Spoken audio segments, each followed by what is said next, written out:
Hello, I'm Elisa Zhang, and I am a life and money coach as well as a physician. So going on mistakes that I see physicians make, one of the mistakes that I see a lot of physicians make right out of training is going ahead and really growing into their new attending income and buying things like their doctor house or the fancy car, and not just spending more time kind of paying down debt and learning to manage uh, their different financial situation. So in training, you're probably making, somewhere around, I'm not quite sure these days, but maybe around $60,000, which if you think about it is actually, about what the average American family makes. So I know it doesn't seem like a lot of money, but it is actually a very livable income. And hopefully during residency, you have been able to live off the income and not have to borrow any more money for your general living expenses.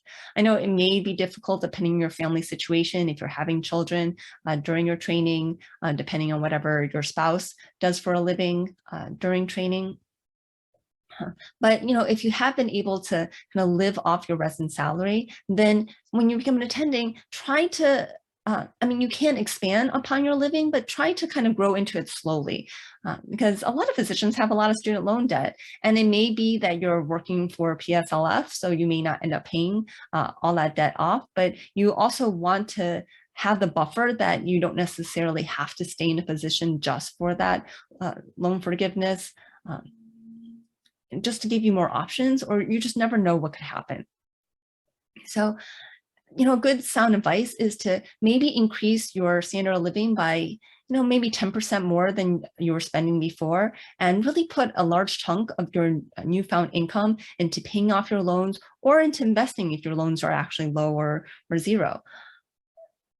That will actually build like a really solid financial base for you so that you can really achieve financial freedom really early. If you have no loans and you're living off just a small percentage of your income for a few years, I mean, just think about what kind of nest egg you could build such that you get to a point where you could walk away from practicing if, something really were to happen that would make you want to do that. And I'm not trying to encourage physicians from leaving medicine. Obviously, I still need to see physicians myself as a patient, and I want physicians to be happy working as physicians. But I really do believe that, if you've got financial independence, now you can negotiate in order to work on your own terms and kind of set the hours that you want to set, do whatever procedures you want to do, set up your own practice if you want to do that, take on, more risky situations potentially. So people feel like starting your own practice might be more risky than working for someone else. I would actually argue that it's not necessarily the case, because when you're working for someone else, they could always let you go even for no reason. And then it can be hard to potentially find another position, especially if there's some kind of non-compete that stays in place even when they let you go for no reason. And that can happen depending on your contract.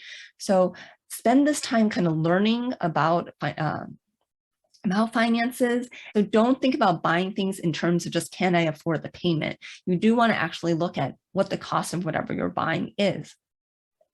You really just want to try to, as much as you can, live within your means and really pay down debt and really get in a habit of investing. So I've talked before about putting 20% of your income towards retirement, but if you have kids, you also potentially want to put money towards their education. I mean, not everyone does, but I do know a lot of physicians who want to try to help fund their children's college educations, and college education has really become quite expensive. There may be, some vacations that you want to start funding. You may want to help your parents out depending on their situation.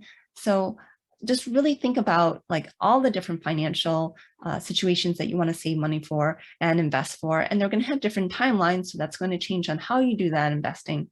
But you do want to kind of get all of those ducks in a row and not just look at all that new income and start buying, especially things like, houses and cars, which are kind of hard to get out of, but even how much you're paying for, your annual vacation. And to me, like, I love to travel. That is definitely where I spend a lot of money, but, you may stick with, 3-4 star hotels instead of 5-star hotels, or just what I'm trying to say is try to grow into your income slowly and try to be smart about all your newfound wealth when you first transition from being in training to being intending. So that is what I have for you today. I know it's not something that many people like to hear, but if you can really just take a hold of your finances and not let it balloon up, then in the end, you're going to be happier because it's really much harder to cut back than it is to stop adding a lot more to your lifestyle. So if you do need help with the mindset of cutting back on what to cut back and how to cut back in a way that you're still able to enjoy life and not just feeling like very restricted and doing it in place of scarcity, it may sound funny, but there are ways to cut back and still feel in abundance. That's something that I can really help you with through coaching. If you're interested at all about talking through that, then you can go to my website, growyourwealthymindset.com, and set up a consultation call with me. And even if you're not really interested in long-term coaching, I'm happy to meet with you for half an hour up to an hour just to kind of talk about your situation and see if I can help you through that situation. So I'm here for you, and I hope you have a great rest of your day. Thanks for watching.